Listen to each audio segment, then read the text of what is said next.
চোখের বালি রবীন্দ্রনাথ ঠাকুর। এটা একটা অমৃত বাংলা সাহিত্য রেকর্ডিং। রবীন্দ্রনাথ ঠাকুরের সমস্ত গল্প, উপন্যাস, ছড়া, কবিতা, নাটকের ডিজিটাল অডিও সংস্করণ করা অমৃত বাংলা সাহিত্যে ক্ষুদ্র প্রচেষ্টা। অমৃত বাংলা সাহিত্যের সমস্ত কন্টেন্ট পাবলিক ডোমেইনের অন্তর্ভুক্ত। আপনি নিজেও যদি এই প্রচেষ্টায় আমাদের পাশে থেকে এই প্রচেষ্টাকে এগিয়ে নিতে সাহায্য করতে চান ও নিজের পাঠ করা গল্প, কবিতার রেকর্ডিং সাবমিট করতে চান, তাহলে দয়া করে আমাদের সাথে যোগাযোগ করুন। রেকর্ডিং এর তারিখ ৮ মার্চ ২০২৫। কণ্ঠে জেসমিন পারভিন। চোখের বালি পরিচ্ছেদ ৭। রাজলক্ষ্মী জন্মভূমিতে পৌঁছিলে বিহারী তাহাকে পৌঁছাইয়া চলিয়া আসিবে এরূপ কথা ছিল, কিন্তু সেখানকার অবস্থা দেখিয়া সে ফিরিল না। রাজলক্ষ্মী পৈতৃক মাটিতে দু একটি অতি বৃদ্ধা বিধবা বাঁচিয়াছিলেন মাত্র। চারিদিকে ঘন জঙ্গল ও বাঁশবন, পুষ্করিণীর জল সবুজ বর্ণ। দিনে দুপুরে শেয়ালের ডাকে রাজলক্ষ্মীর চিত্ত উদ্ভ্রান্ত হইয়া ওঠে। বিহারী কহিল, মা, জন্মভূমি বটে, কিন্তু স্বর্গাদপে গড়িয়সী কোনো মতেই বলিতে পারি না। কলিকাতায় চলো, এখানে তোমাকে পরিত্যাগ করিয়া গেলে আমার অধর্ম হইবে। রাজলক্ষ্মীরও প্রাণ হাঁপাইয়া উঠিয়াছিল। এমন সময় বিনোদিনী আসিয়া তাহাকে আশ্রয় দিল এবং আশ্রয় করিল। বিনোদিনীর পরিচয় প্রথমেই দেওয়া হইয়াছে। একসময় মহেন্দ্র এবং তদ্ভাবে বিহারীর সহিত তাহার বিবাহের প্রস্তাব হইয়াছিল। বিধি নির্বন্ধে যাহার সহিত তাহার শুভ বিবাহ হয়, সে লোকটির সমস্ত অন্তরিন্দ্রিয়ের মধ্যে প্লীহাই ছিল সর্বাপেক্ষা প্রবল। সেই প্লীহার অতিভারেই সে দীর্ঘকাল জীবন ধারণ করিতে পারিল না। তাহার মৃত্যুর পর হইতে বিনোদিনী জঙ্গলের মধ্যে একটিমাত্র উদ্যানলতার মতো নিরানন্দ পল্লীর মধ্যে মুহ্যমান ভাবে জীবনযাপন করিতেছিল। অদ্য সেই অনাথা আসিয়া তাহার রাজলক্ষ্মী বিশ্বাস ঠাকুরনকে ভক্তিভরে প্রণাম করিল এবং তাহার সেবায় আত্মসমর্পণ করিয়া দিল। সেবায় ইহাকেই বলে। মুহূর্তের জন্য আলস্য নাই।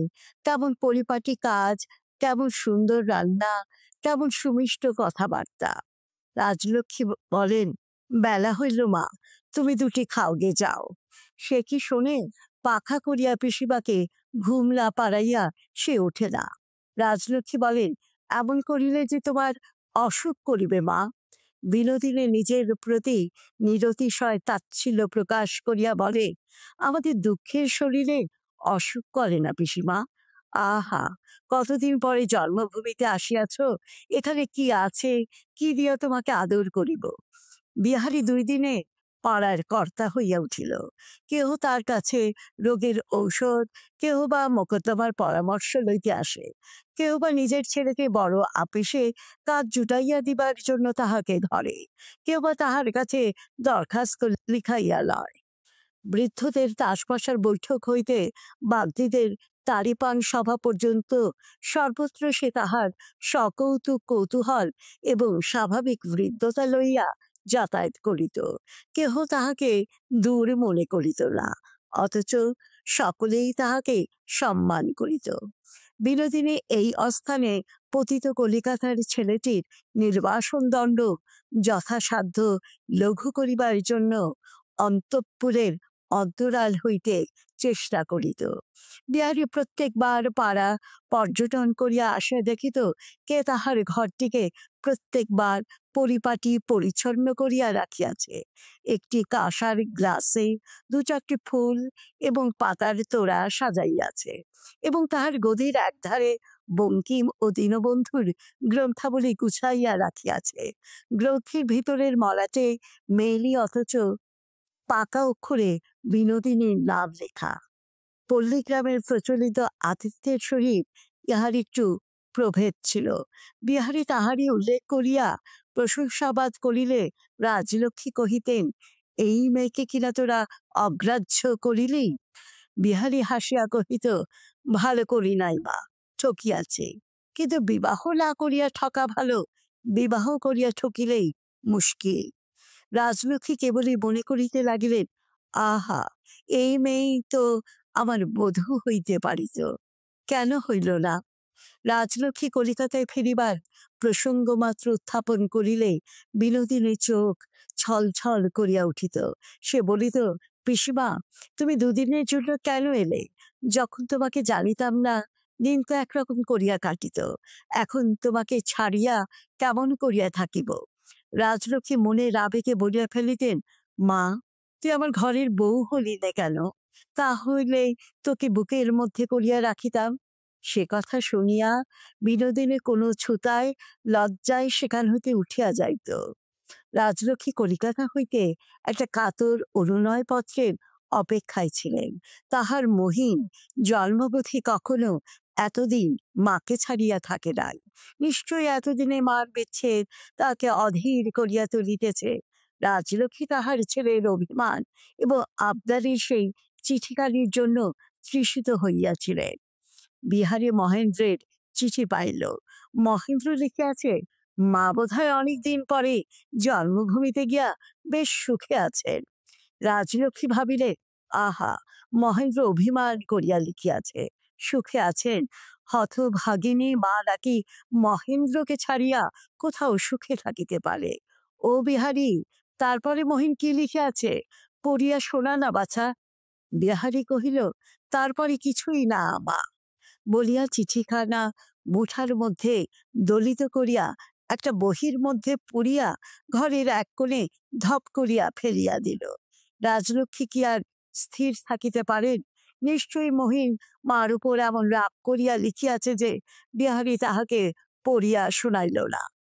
বাছুর যেমন গাভীর স্তনে আঘাত করিয়া দুগ্ধ এবং বাৎসল্যের সঞ্চার করে, মহেন্দ্রের রাগ তেমনি রাজলক্ষ্মীকে আঘাত করিয়া তাহার অবরুদ্ধ বাৎসল্যকে উৎসারিত করিয়া দিল।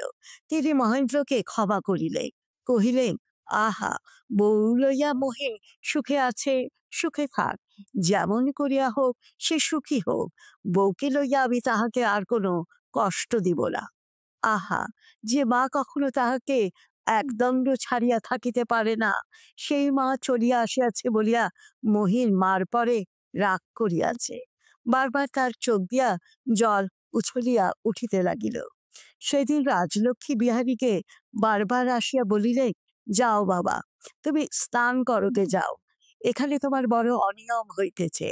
বিহারীরও সেদিন স্নাহারে যেন প্রবৃত্তি ছিল না। সে কহিল, মা, আমার মতো লক্ষ্মী ছাড়ারা অনিয়মেই ভালো থাকে। রাজলক্ষ্মী পিড়াপিড়ি করিয়া কহিলেন, না বাছা, তুমি স্নান করিতে যাও। বিহারী সহস্রবার অনুরুদ্ধ হইয়া নাহিতে গেল। সে ঘরের বাহির হইবা মাত্র রাজলক্ষ্মী বহির ভিতর হইতে তাড়াতাড়ি সেই কুঞ্চিত দলিত চিঠিখানি বাহির করিয়া লইলেন। বিনোদিনীর হাতে চিঠি দিয়া কহিলেন, দেখো তো মা, মহিন বিহারীকে কি লিখিয়াছে। বিনোদিনী পড়িয়া শুনাইতে লাগিল। মহেন্দ্র প্রথমটা মার কাছে মার কথা লিখিয়াছে, কিন্তু সে অতি অল্পই। বিহারী যতটুকু শুনাইয়াছিল তাহার অধিক নহে। তারপরেই আসার কথা। মহেন্দ্র রঙ্গে রহস্যে আনন্দে যেন মাতাল হইয়া লিখিয়াছে।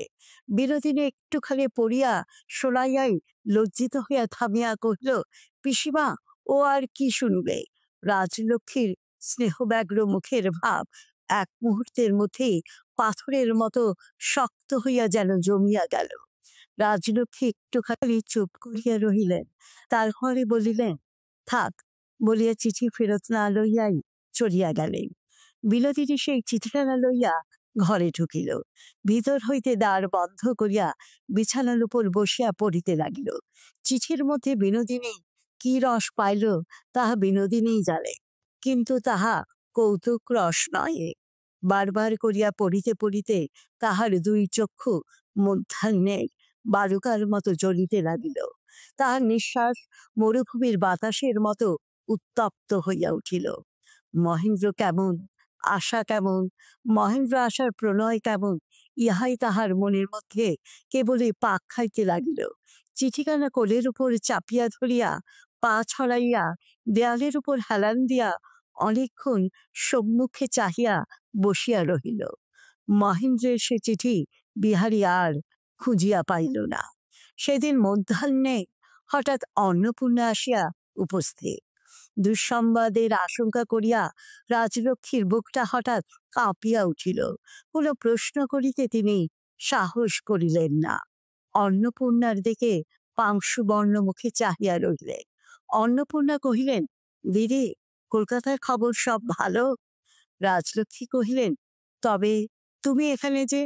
অন্নপূর্ণা কহিলেন, দিদি, তোমার ঘরকন্যার ভার তুমি লও, আমার আর সংসারে মন নাই। আমি কাশী যাইব বলিয়া যাত্রা করিয়া বাহির হইয়াছি, তাই তোমাকে প্রণাম করিতে আসিলাম। জ্ঞানে অজ্ঞানে অনেক অপরাধ করিয়াছে, মাপ করিও। আর তোমার বউ, বলিতে বলিতে চোখ ভরিয়া উঠিয়া জল পড়িতে লাগিল। সে ছেলে মানুষ, তার মা নাই। সে দোষী হোক নির্দোষ হোক, সে তোমার। আর বলিতে পারিলেন না। রাজলক্ষ্মী ব্যস্ত হইয়া তাহার স্নাহারের ব্যবস্থা করিতে গেলেন। বিহারী খবর পাইয়া গদাই ঘোষের চণ্ডী মণ্ডপ হইতে ছুটিয়া আসিল। অন্নপূর্ণাকে প্রণাম করিয়া কহিল, কাকিমা, সে কি হয়? আমাদের তুমি নির্মম হইয়া ফেলিয়া যাইবে? অন্নপূর্ণা অশ্রু দমন করিয়া কহিলেন, আমাকে আর ফিরাইবার চেষ্টা করিস নে। বিহারী, তোরা সবে সুখে থাক, আমার জুড়ে কিছুই আটকাইবে না। বিহারী কিছুক্ষণ চুপ করিয়া বসিয়া রহিল। তারপরে কহিল, মহেন্দ্রের ভাগ্য মন্দ, তোমাকে সে বিদায় করিয়া দিল। অন্নপূর্ণা চকিত হইয়া কহিলেন, অমন কথা বলিস নে। আমি মহিনের উপর কিছুই রাগ করি নাই। আমি না গেলে এই সংসারে মঙ্গল হইবে না। বিহারী দূরের দিকে চাহিয়া নীরবে বসিয়া রহিল। অন্নপূর্ণা অঞ্চল হইতে একজোড়া মোটা সোনার বালা খুলিয়া কহিলেন, বাবা, এই বালাজোড়া তুমি রাখো। বৌমা যখন আসিবেন আমার আশীর্বাদ দিয়া তাহাকে পরাইয়া দিও। বিহারী বালাজোড়া মাথায় ঠেকাইয়া অশ্রু সংবরণ করিতে পাশের ঘরে চলিয়া গেল। বিদায়কালে অন্নপূর্ণা কহিলেন, বিহারী, আমার মহিনকে আর আমার আশাকে দেখিস। রাজলক্ষ্মীর হস্তে একখানি কাগজে দিয়া বলিলেন, শ্বশুরের সম্পত্তিতে আমার যে অংশ আছে তাহা এই দানপত্রে মহেন্দ্রকে লিখিয়া দিলাম। আমাকে কেবল মাসে মাসে 15টি করিয়া টাকা পাঠাইয়া দিও বলিয়া ভূতলে পড়িয়া রাজলক্ষ্মীর পদধূলি মাথায় তুলিয়া লইলেন এবং বিদায় হইয়া তীর্থোদ্দেশে যাত্রা করিলেন। শেষ হল রবীন্দ্রনাথ ঠাকুরের উপন্যাস চোখের বাড়ি, পরিচ্ছেদ 7।